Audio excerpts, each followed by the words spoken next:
Enshrouded, one of the most anticipated survival games this year. Let's see. Enshrouded may legitimately be the best survival game that I have ever played. So first off, yeah, you could see it. This video is sponsored by Enshrouded. But this one's actually a bit unique because I volunteered to do this sponsored video. I legitimately think quite a few... Wait, what do you mean you volunteered to do this sponsored video? If you volunteer to do something, you're probably not getting paid for it, and if you're not getting paid for it, it's not a sponsored video unless you own the company, or that's you have a huge stock in it or something like that. So, did they pay you or not? I'm confused now.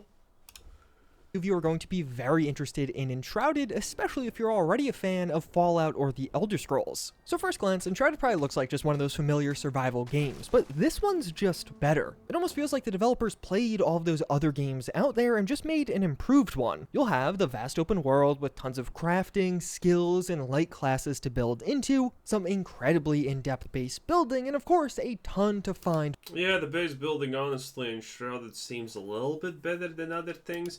But then again, you have this class wheel here, which I can't click on for some reason. There we go.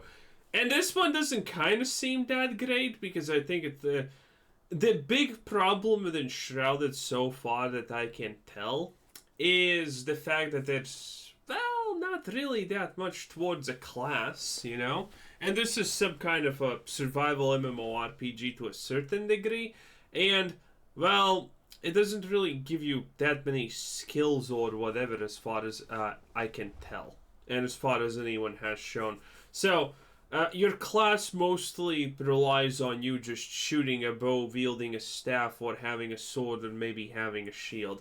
And not saying that's bad, but I kind of want a little bit more uniqueness, you know? A ton to find while exploring, but then it also has a bunch of unique quirks that just make it a lot more interesting, like mining directly into that room of the final boss, because yeah, this is a voxel-based world and you could actually do that here. Some of the quests and environmental storytelling were surprisingly impactful and really drew me in. And oh yeah, like I mentioned, if you enjoy building games, you could do some pretty insane things in Enshrouded. Enshrouded will begin in that familiar way. You start off with just the clothes on your back and are thrust into a beautiful open world where you can kind of just do whatever you want. There's some early game quests to help direct you and some very helpful tutorials. I feel like quite a few survival games fall short on this front, but with Enshrouded, I never was really all that confused. The tutorials are right in the world and do a really good job at guiding you along the way. But of course, the first half... Bro, okay, let me explain to you about guiding you in the world where you encounter it, okay? I played Fallout 76, and I still remember my first experience playing it.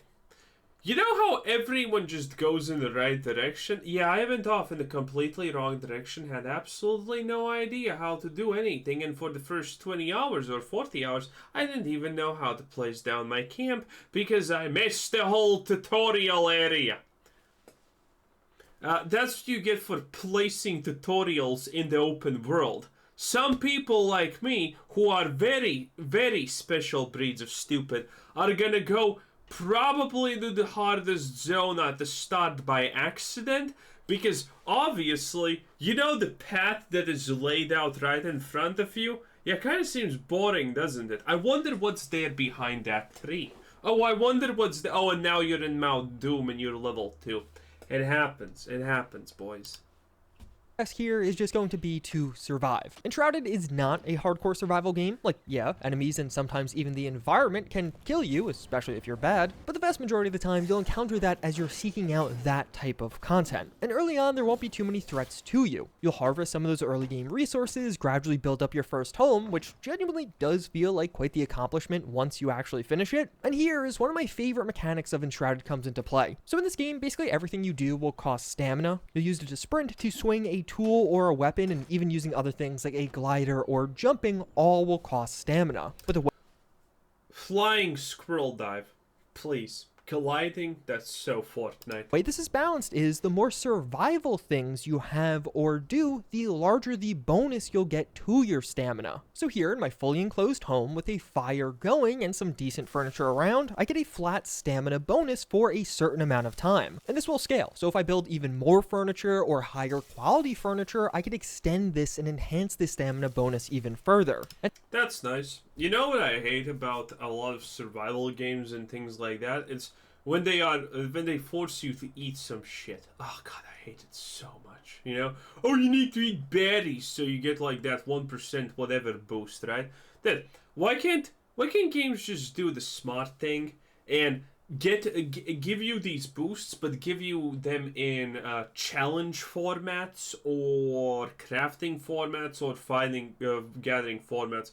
For example, you know, a game can have you eat 20 berries constantly every 5 minutes for you to keep that OP buff, or alternatively, there can be a game that allows you to kill the berry bush god monster, collect berries from it, mix them with some kind of tea spring or whatever, create craft some kind of food, you eat it, and congratulations, you have this buff forever now.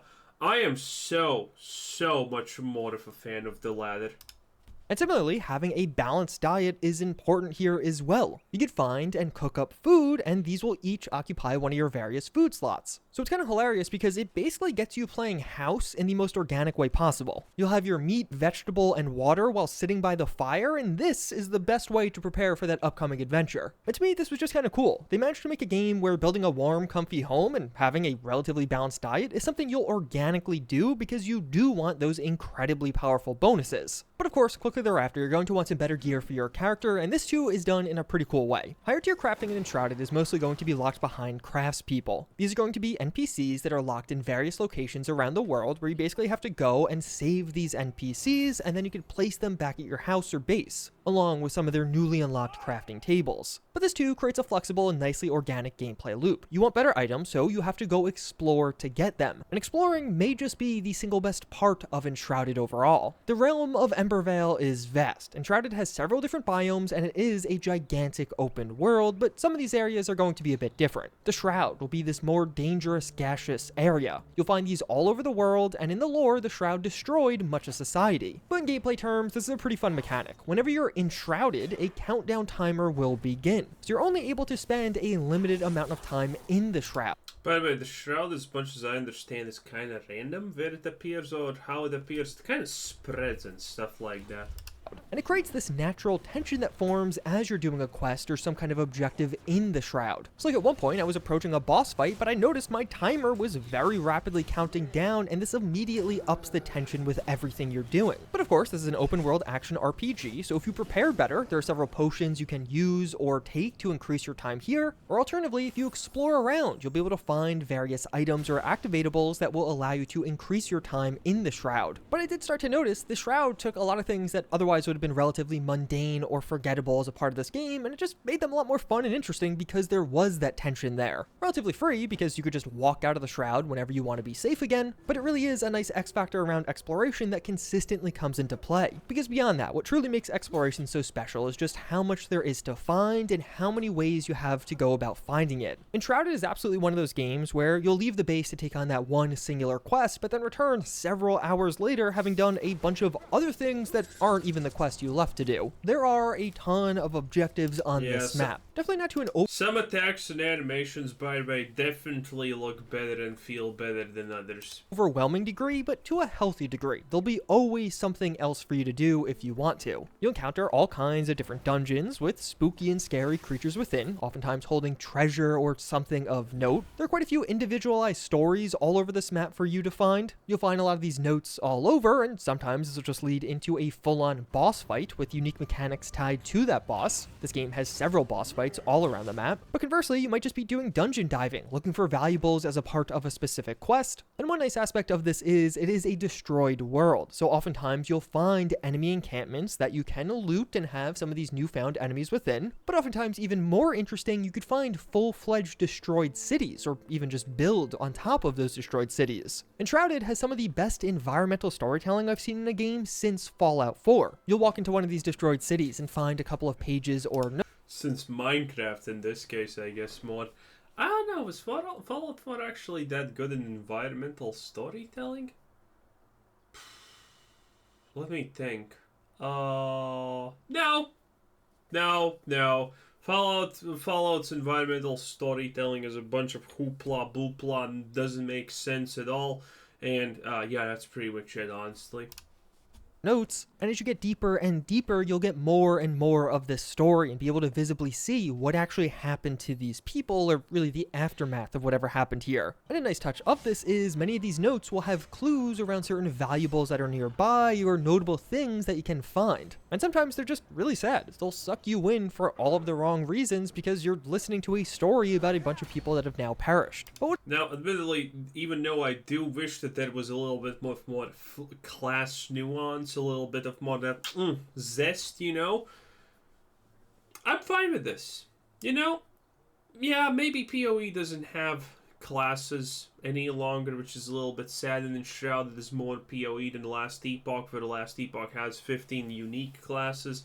You know, it is what it is at the end of the day. What is perhaps my favorite aspect of all of this is how dynamic you can make exploration relatively freely. Early on, you'll get two major items that just make things a lot more fun. You'll get a glider as well as a grappling hook. You're going to spend a lot of time exploring and traversing, and these make things not only more interesting, but also a lot easier. But you'll likely get some other tools that are surprisingly handy during exploration, like the pickaxe. Enshrouded is a voxel-based world, so many environmental things are destroyable by you with the right tool. At one point, I noticed the quest marker directly ahead of me, so I just took out my pickaxe and tried mining my way in, and wouldn't you know, that worked. Other times, I use my glider to just land directly on top of the enemy location as a nice shortcut, and nearly all the objectives in this game are left wide open for you as a player. You're able to use whatever means necessary to beat that quest, and it definitely feels like Enshrouded is one of those games where, as you try alternative means to do something, you're rewarded for it, or you just end up having a ton of fun in the process. At one point while I was playing, I unlocked the new blacksmith that was placing down some of my new crafting benches, and I had a bit of an incident. But yeah, this game is gonna be very fun, I feel like, without absolute any question. And I think this game is gonna absolutely blow out the window any other garbage. Well, what do we call them? Scams? What was the name of that one? El Paso? No, that's a city. Pug's Day. There we go. Then I think Enshrouded is gonna just absolutely destroy all of those scam games that people are hyped about for absolutely no reason, like Pug's Day. So I'm looking forward to this. I think I'm gonna get over the fact that, you know, the classes aren't how I like them, and this is more of personal preference than anything else. But I think when you play a game like this, it's not gonna fit everything anyone wants at all times, right? But overall, it's gonna be such a nice mix of things in general that you're gonna like it. With my home, but I use this as an opportunity. I turned lemons into lemonades and dug out a full-fledged basement to my home for all of the new crafting apparatus. This voxel-based building system is incredibly powerful with a ton of possibilities. Yeah, typically I just call this the sex dungeon.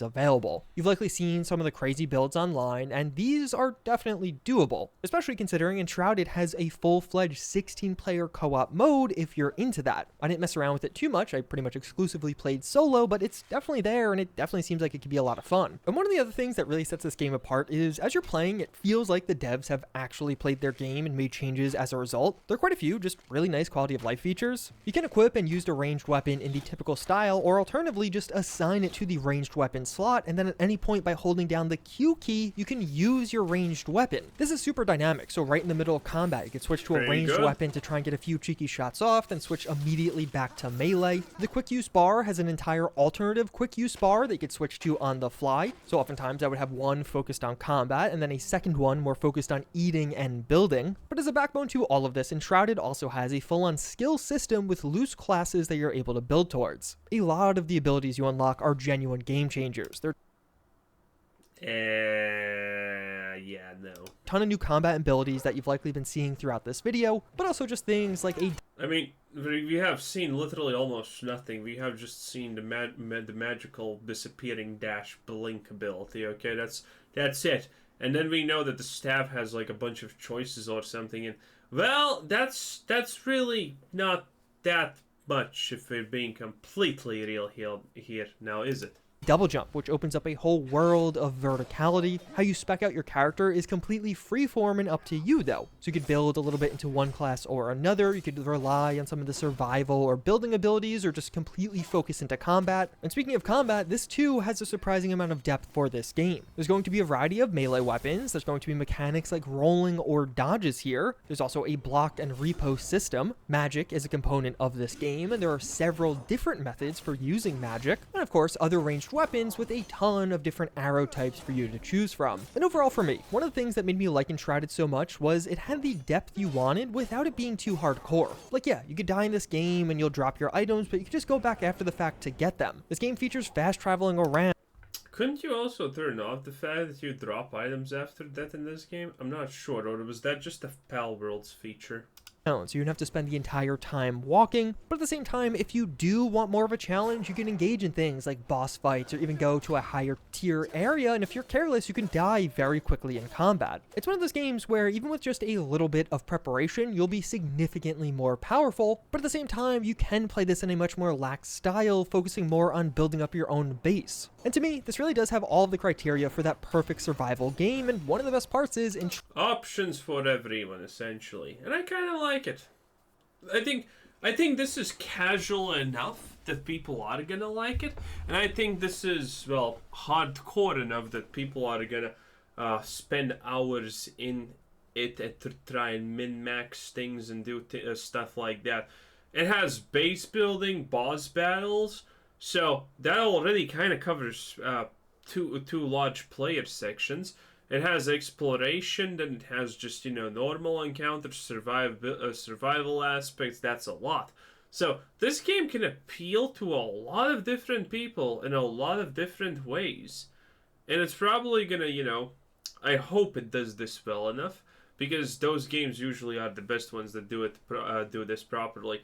If you're doing combat, there's gonna be like a reason for you to craft, and sprinkled in things like that. Well, combat and crafting, they go hand in hand. But if you're exploring, why do you want to go there and do this? The best games usually kind of add all of these options for you to do, and they kind of make it so, hey, if you're going really deep into this option, that option kind of tells you and gives you a reason to go do something completely different. That is really cool. I like it when games do that, because that just makes the game more interesting and no one gets stuck in a rut just by doing one thing constantly. So I think that's a huge dub. Shrouded is only $30 right now. This game just released last month. It has an incredibly active online community, both in terms of content generation, but then also just in terms of playing with other players. So stop waiting. Wait, it actually released? I thought it's not released yet. I thought it's in like early or something. Huh. Interesting. Shit, I should actually go buy it. Maybe. Anyway, that was our boy Juicy Head. And that was Enshrouded. Interesting stuff. Anyway, this was Quizzer Said, saying thanks for watching. Subscribe if you haven't already, and have a nice day. Bye-bye.